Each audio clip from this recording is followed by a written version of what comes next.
Good morning. My name is Walter McDowell, and I'm the founder and the board chair of BEST NC. And it's my pleasure to welcome you to the 2022 Education Innovation Lab. And I am so happy to be in person. I am zoomed out.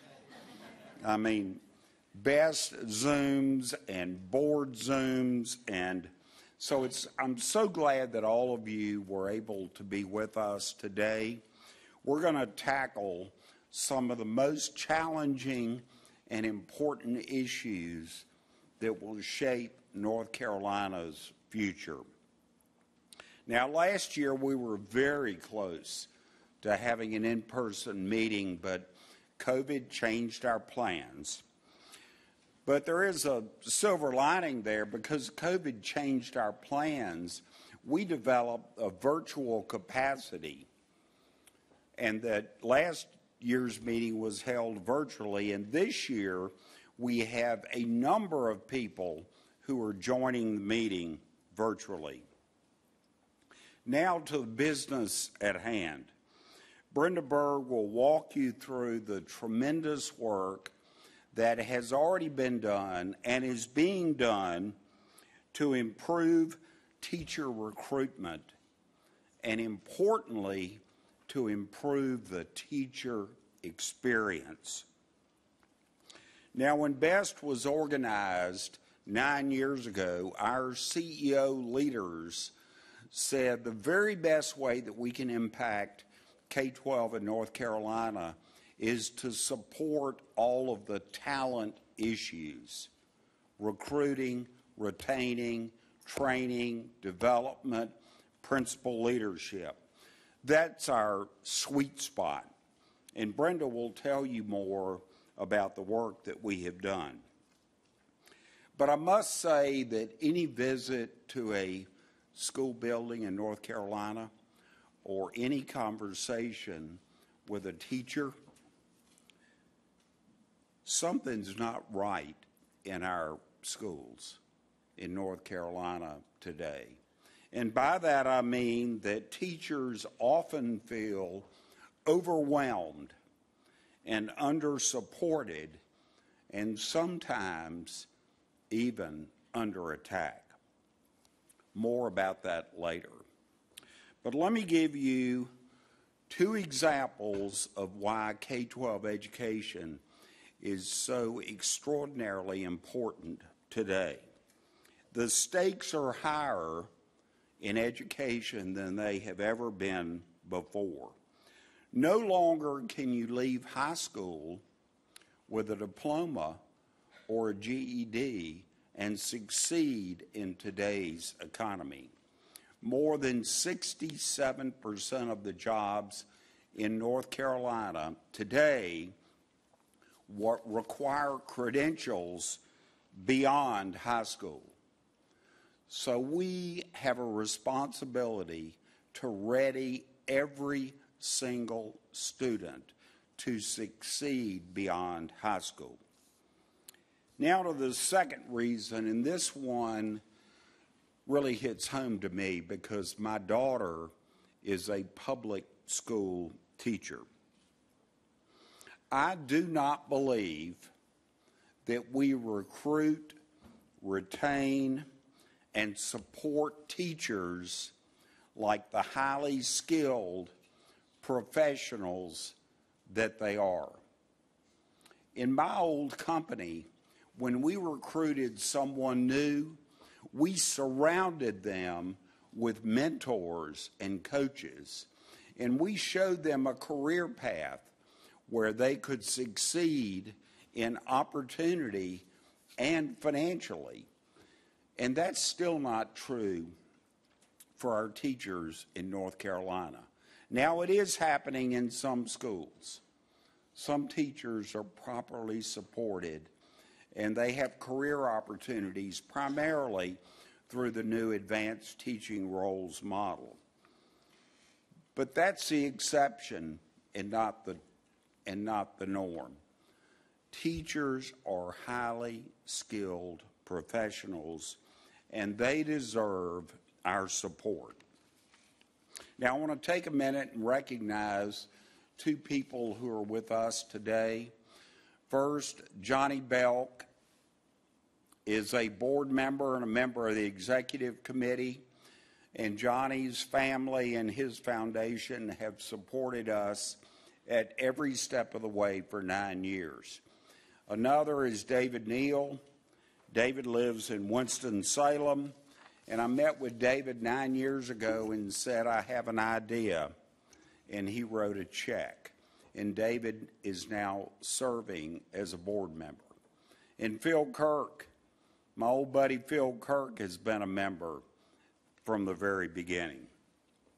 Now, I'm proud of the work that Best NC has done over the last 9 years because we have convened groups like this, experts, education stakeholders, one and all.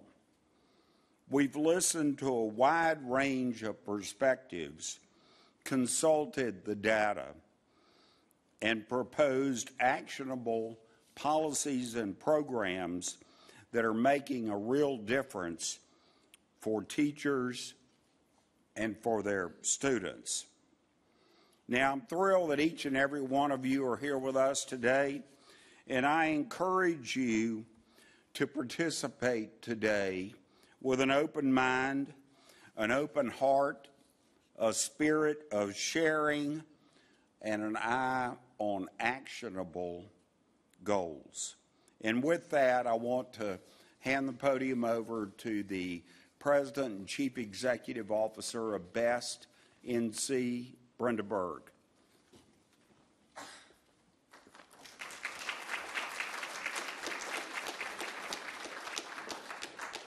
Good morning, everyone. Good morning. Thank you. I echo you, Walter. It's just so incredible to see everybody. I was supposed to be bringing people in the room, and I'm like, hug, hug, hug. And if you don't like hugs, you got to let me know. You got to let me know because I need them more than ever. This is fantastic to see all of you. Yesterday, we were moved from our normal room, what we call the United Nations room, where we have our own microphones. This is about twice the size, so you have more elbow room here. We were sold out. I feel bad for the people who couldn't make it in. Sorry, don't tell them. But we have more elbow room, but it also means that we'll probably pass around microphones. We're working on that now, so this was a last-minute shift. But welcome, welcome, welcome. I'm so happy to see so many of our dear friends and colleagues. And I want to just walk you through kind of how we got to where we are, what we're working on. And when I say we, I mean we. And so I'll start with NC Stride, though. Even though this is an expanded convergence theme, this was all planned and hosted over 3 years, and this is the third in a series of innovation labs hosted by NC Stride. So for those of you who have not been engaged with us for the last 2.5 years, NC Stride is an acronym for North Carolina Engages in Strategic Teacher Recruitment with Intentionality, Diversity, and Excellence. Each of you in your folder will have a copy of the NC Stride Teacher Recruitment Action Plan. And for those of you attending virtually, welcome. You also should have received a PDF of it, and I believe it will be in the chat. So the NC Stride planning team, even though the working group was more than 100 people involved in the NC Stride work, we had a planning team that was involved with creating this day and, of course, the 2 labs before. So I want to recognize our planning team members who are here with us today. Could you please just stand up or raise your hand? Tom, Tyson, Tom, thank you so much. I can't even begin to thank you. Their magic in pulling this day together and identifying what we should be working on was extraordinary. So we started, NC Stride started in February of 2020, and to say we have overcome obstacles like all of us have is an understatement. But when we asked the group, the planning team in particular, in April of 2020, after a pause, And we asked over and over again over the years, do you have the bandwidth? We're all spread thin. Should we continue to do this work? And each and every one of our planning team members and working group members said that this issue is too important to wait. And as we enter a school year with vacancies in the classroom, right, we were right. It's too important to wait. I also want to give a special shout out to Dyson, who after the lab in December, we all sat down and said, well, what are we going to do? Are we going to continue this work? What's the next evolution of this work? And he offered the idea of convergence. And it was immediate. Everyone agreed. This is exactly right. And his point was that there seems to be a lot of momentum that's gathering, that a lot of initiatives are kind of pulling in the same direction. And so instead of having a NC Stride event, let's show how we can all converge and bring these organizations and initiatives together. And who better person than Dyson? Because he is the epitome of convergence, right? He leads the governor's DRIVE task force, and he works on the Sound Basic Education Commission, and he's a FIT leader, and he's on the NC Stride planning team, and most important, he's a teacher. So he really understands this convergence of all of these issues. So thank you, Dyson. Thank you to the whole planning team for really coalescing around this idea. So to make sure that we're all up to speed on how we got here, I'm going to go through the 5 phases of how we got here. And the first is, as I mentioned, in 2020, we got together and we had a series of working group meetings. We met with hundreds of people, had dozens of working group sessions. Zoom, right? You're on mute, you're on mute. We're learning, right?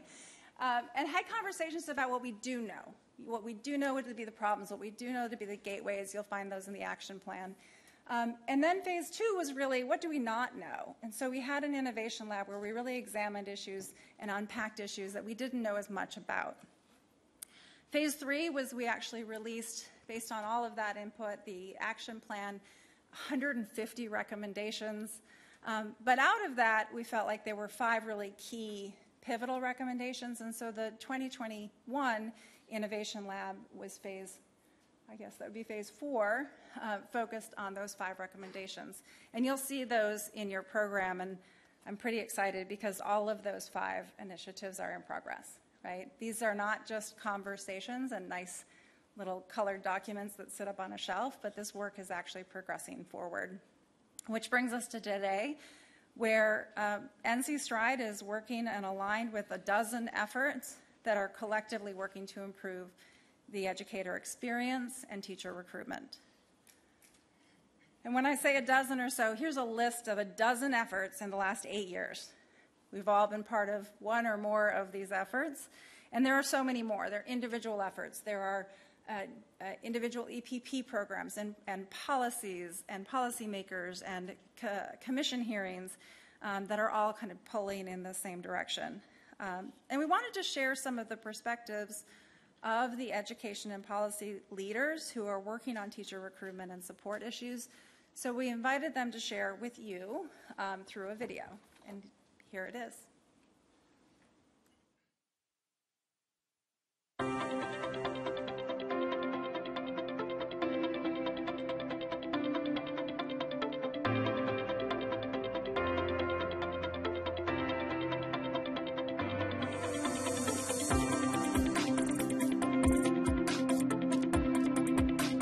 No matter what challenges our state faces, our educators are prepared to go above and beyond.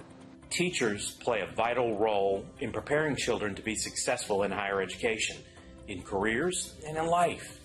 Every adult that I know who's successful in a career, if you ask them the question, who helped you obtain that success, will often mention a teacher in their life. Every other profession depends on the profession of teaching for success. And all of our futures is tied to the success of educating our children. As a state, North Carolina is on fire for economic development.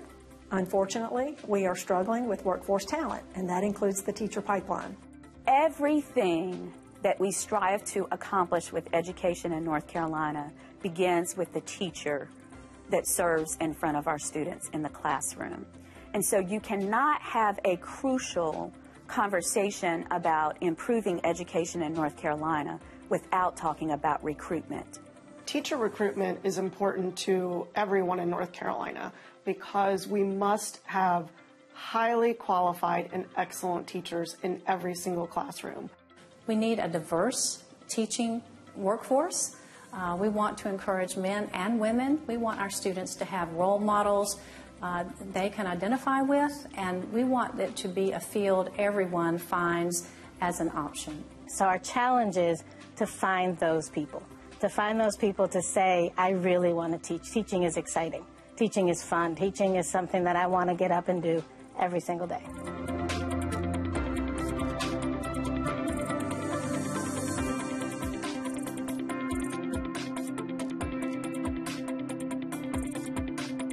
We must ensure that each student has access to a sound basic education. Our Constitution demands it.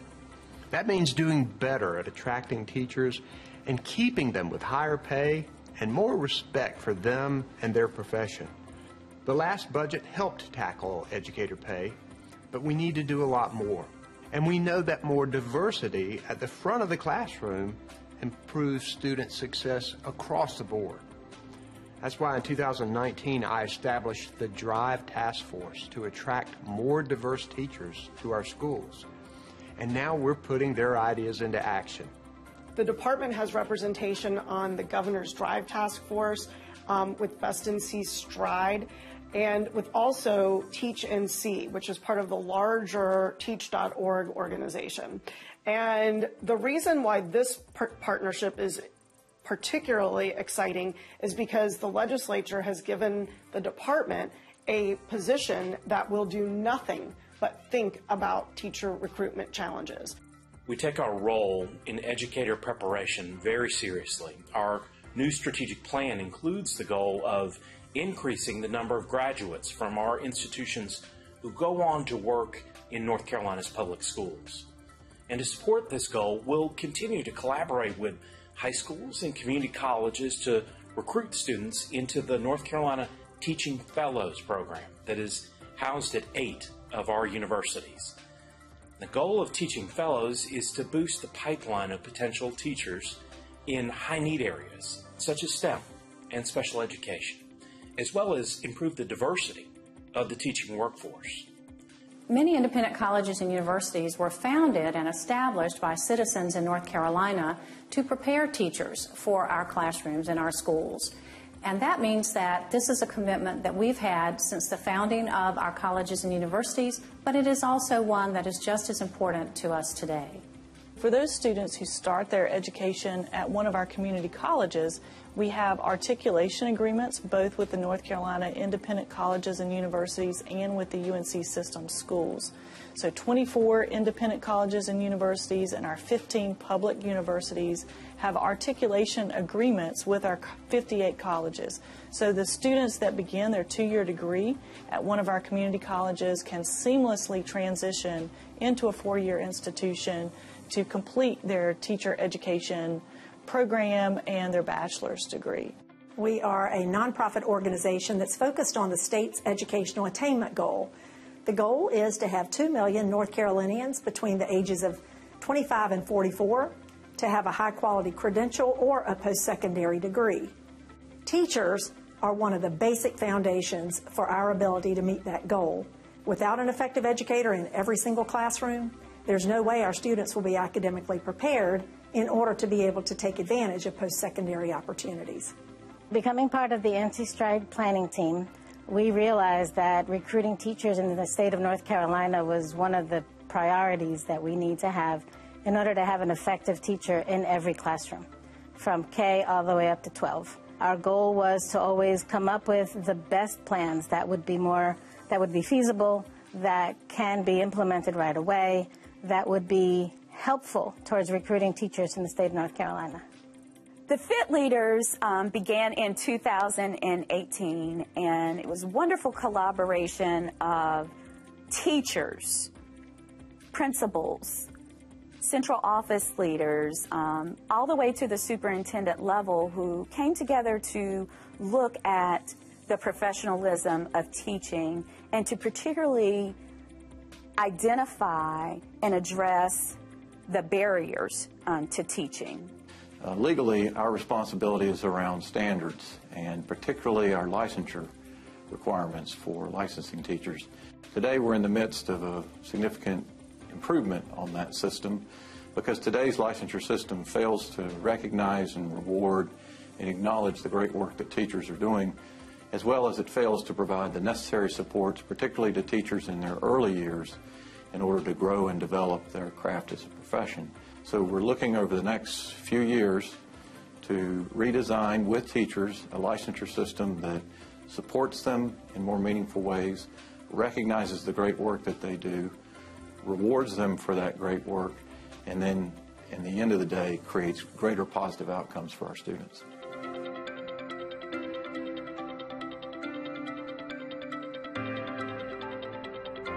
Together, Together, we can make North Carolina North Carolina, the best place in the nation.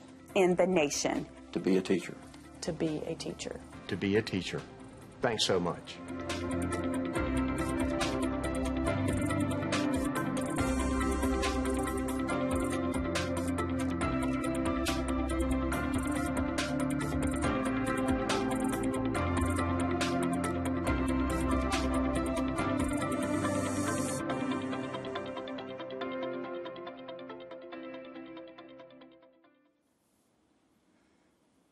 We call that the Together, Together, Together speech.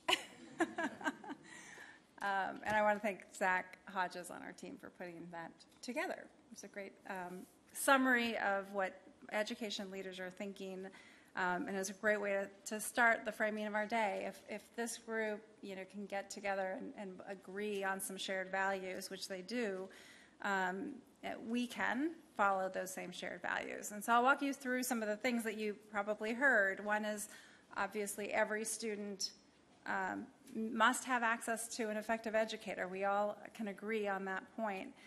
We can agree that we all need to expand teacher recruitment, and as we talked about, for quantity, quality, and diversity are all important parts of that. We can agree that we all need better support for teachers, particularly beginning and residency candidates who are struggling to stay in the profession, generally speaking. We know that great teachers want to work for great leaders. And we need to shore up the leaky pipeline. When we look at that flow every single year, we have retirements and turnover, and you have to fill it with something, right? And we see three major leaks: licensure barriers, traditional EPP graduates who graduate from our wonderful ed prep programs but don't enter the North Carolina schools, and then we have high turnover for pathways like residency. So these are kind of our three biggest leaks, and as we're thinking about things today, I hope that we'll look at these.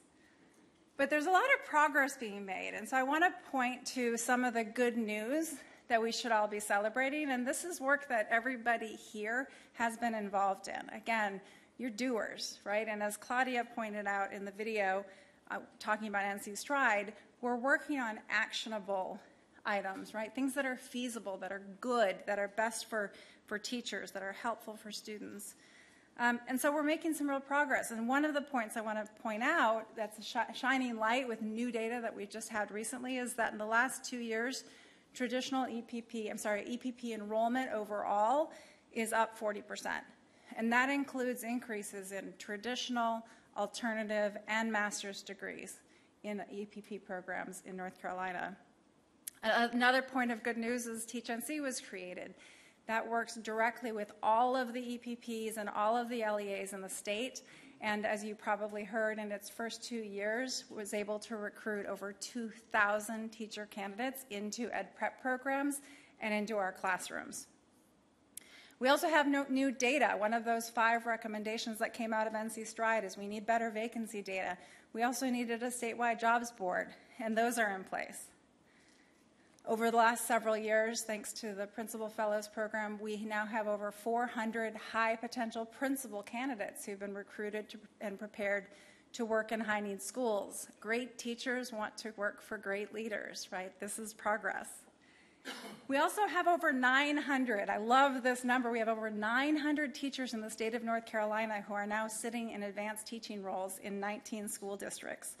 These are teachers who are finally being paid to do that extra work that teachers do, right? We also have several districts that are piloting teacher apprenticeships, and there's a breakout session on that this afternoon. And I encourage, we have a lot of higher ed folks with us, I encourage you to look at that session as well. We have expanded the Teaching Fellows Program. Again, the state of North Carolina, has expanded the Teaching Fellows Program to 3 minority-serving institutions.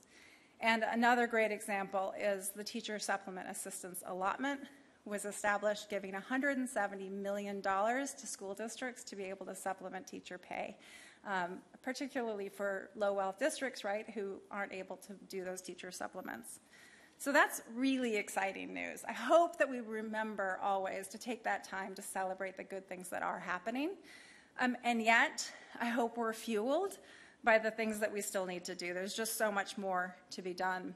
One, as we see this year more than ever, every school year starts with teacher vacancies, particularly in high-need subjects, particularly for kids who have needs, extra needs.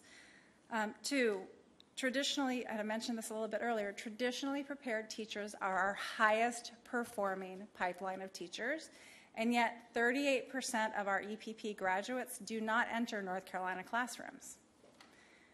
This, to me, indicates that starting pay and support is perhaps not adequate. So what is it about that leaky part of the pipeline? Third, our fastest growing pipeline, on the flip side, is our residency pipeline. And we also know that that is also our highest turnover and our lowest academic performing pipeline. So what can we do for those people who didn't decide at 18 years old to become a teacher, who came through the pipeline later? What can we do to support those teachers to be better prepared to be in our classrooms? Because there's a whole lot of passion and energy that comes with those teachers. Also, and we'll talk about, you'll see more about this later, but effective teachers are sometimes forced to leave the profession because they have only one way to prove their effectiveness for licensure, even if they have solid growth, data, performance evaluations, and student feedback. And finally, but certainly not forgotten, starting teacher pay is not competitive with surrounding states. Teachers wait a decade or more to earn the full base pay for a fully licensed teacher, and fewer than 20 districts offer significant pay for taking advanced roles. So we have work to be done, and this is just a piece of it. There's more than this, but these are some good starting points for this conversation. And as you look at this list, I really ask you to think from a personal perspective and share from a personal perspective. Do you know a teacher who lost their license because they couldn't pass the praxis? Do you know somebody who didn't enter the profession because they were afraid that they couldn't pass the praxis or they had other barriers?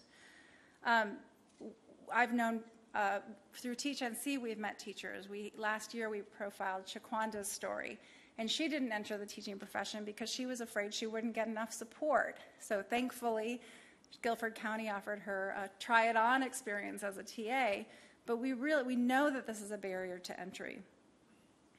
And of course, you've undoubtedly met a former teacher who left the classroom. Maybe they went to administration, maybe they left education altogether, but they wanted more, right? They wanted to fulfill their desire for more, and we're not giving them that opportunity. And you know of those people, so bring those thoughts as we enter these conversations today. But ultimately, think about the children, right? Ultimately, the goal today and in all of our conversations, how do we make sure every student in the state of North Carolina has access to a great educator? And so we have a lot of work to do today, but I am going to go back really quickly to a non-education controversy from 2015. Who remembers this dress? Right? Do you feel it? You feel it? The energy comes right back. So are you on team white and gold?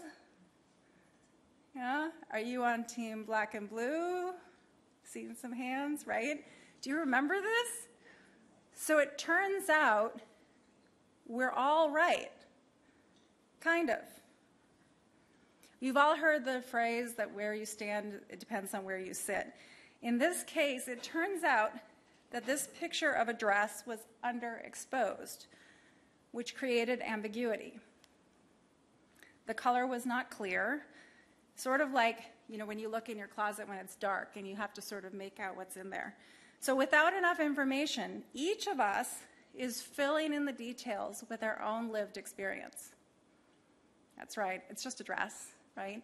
But we're imposing our own lived experience. So why are there only two? Because I just mentioned two, right? And that seems to be anybody see another color, right?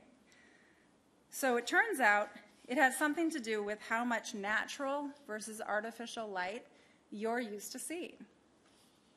If you're used to natural light exposure, you impose that perspective on the dress and it becomes white and gold. If you're used to more artificial light, maybe sitting at your computer, you see black and blue. And seriously, do you remember the chaos? I mean, it was amazing. Celebrities were taking sides, what team you're on, people were mocking each other. How can you not see it? So, and what's fascinating is that none of us, and if any of you did, I'd love to hear your story, we didn't even realize that there was ambiguity, right? I mean, when I see that, I see white and gold. It's really hard to understand why your husband or your friend or your mother, my mother, right, can't see what I'm seeing. In fact, if you were on Instagram, normally you could scroll by this dress and say, oh, there's a nice dress, and never even realize that other people are seeing it with a different color. That is, unless you talk with other people with other lived experiences. The only way you would know that somebody else is seeing it another way is if you talk with other people with other lived experiences. One of my favorite words in the English language, come on, Best NC team, you know the word, anosognosia. It's the situation where you don't know what you don't know. And too often we create unnecessary conflict because we don't understand that different people can legitimately see things from a different perspective, like this dress, and fill it with their own reality. One of these realities might be right and the other wrong. This dress is a color, right? There is a final answer to this. But you won't know, no matter how hard you look at it, you won't get that answer. You will always assume that your perspective is right. In fact, I rarely have heard somebody switch, right? So I mean, why can't you see it? Of course it's white and gold. In fact, it's entirely possible that your reality painted a different color that is not the truth. To find the truth, you first need to understand that there could even possibly be another perspective, and then, of course, you need to do a lot of research. And today we know that you need to do a lot of research about the research, right? So even if you're right, it's not good enough to just say, oh, there it is, I'm right. If you really want to find common ground with people, you have to have empathy, and you have to understand why other people see it differently. Because it's not just about what color it actually is, it's how do you explain to that person why they're not seeing it the way it really is.